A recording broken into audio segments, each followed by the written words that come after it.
What's poppin' gamers?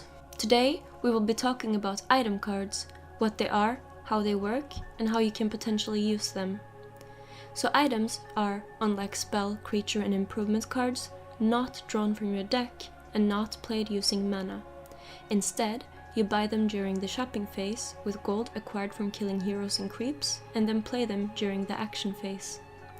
All item cards are divided into 4 different categories: weapons, armor, accessories, and consumables. Consumables have an instant one-time effect, like for example healing a hero. The other 3 you equip on heroes in their item slots to buff their stats, and some items also provide you with an ability. Weapons increase attack, armor increase armor, and accessories increase health. If the hero you equipped the item on dies, it will still persist and be equipped when the hero is redeployed.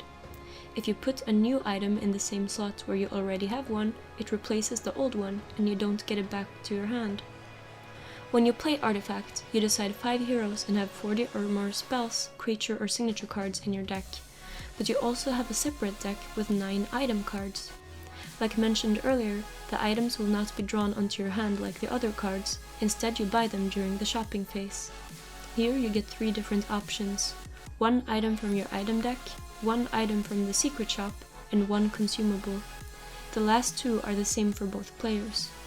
The secret shop pool has a very powerful and expensive items, and the consumable pool has consumable items. Let's look at some items. First, attack item cards.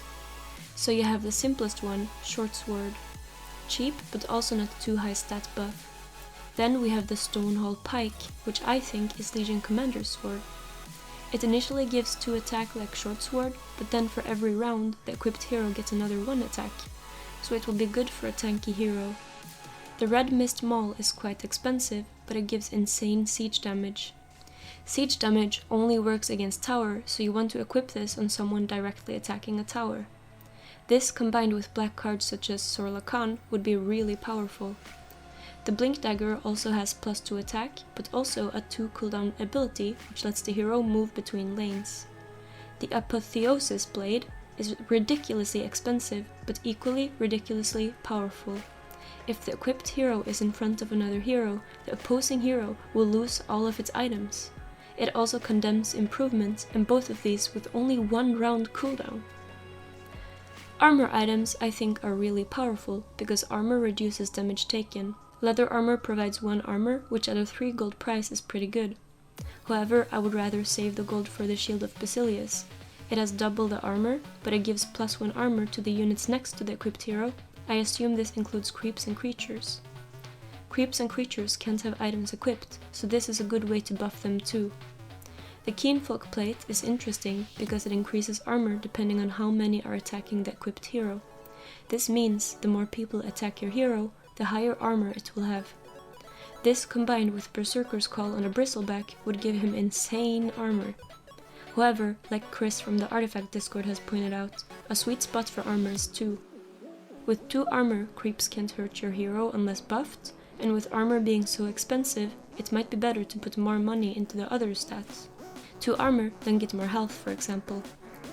Shiva's Guard gives +2 armor at the insane price of 16 gold, but it might be worth it because with a 2-round cooldown, you can modify, which means permanently until death, alter a unit and the units next to it with -2 attack. The Vesture of the Tyrant costs 19 gold, but gives the equipped hero a tanky +3 armor and rapid deployment, which means if the hero is taken down despite the high armor, you can redeploy it already in the next hero deployment phase, with the armor still intact.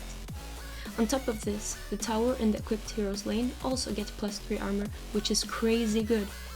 Armor is good on heroes, but it is incredible on towers. Next up is health items. Health items give more stats than the other ones for the same price, because damage is permanent. Traveler's Cloak is the basic health item, and the Stonehall Cloak does the same thing as the previously mentioned Stonehall Pike. What's interesting though is that it heals 2 health every round, negating the basic creep damage. Face Boots lets you swap place with allies at a 2-round cooldown and doesn't specify if it has to be a hero, so I assume it also includes creeps and creatures. Assassin's Veil lets you choose your hero's target, but bear in mind, it does not necessarily mean that target will also be attacking you back. The hero's cape is quite expensive, but gives 16 health. Honestly, I think this is a little bit excessive and not worth the gold, but maybe situationally it can be good. The Horn of the Alpha costs a whopping 25 gold, but it might be worth it. It summons the Thunderhide pack, a 14/0/14 creature. With 14 damage, it one-shots anything that's not buffed and deals a large chunk of damage to towers. Since it has no cooldown, I assume it's a one-time thing, otherwise it would be too overpowered. I think it could be really strong with a green deck, since green buffs units a lot. Finally, we have consumables. They are only used once and aren't equipped on a hero. It's just an instant effect, like a spell. TP Scroll returns a hero to the fountain, which is where you deploy heroes from. So this could be used to prevent feeding, or if you want to reposition. Healing Salve and Fountain Flask heal, but doesn't give additional health, so it only replenishes the basic health stat of the unit you target. Potion of Knowledge lets you draw a card for 5 gold, which is probably more of a late game item. Late game, you have more mana to play more cards, and possibly also enough gold so that you can afford to spend 5 for another card. The golden ticket could be really good depending on what exactly Artifact includes in the secret shop. So far we don't know, so we will have to see at the end of this month to find out. So yeah, that's item cards in the shopping phase. Make sure you take a look at my other card videos and how to play tutorial guide instruction, and I hope to see you around in the future. Peace!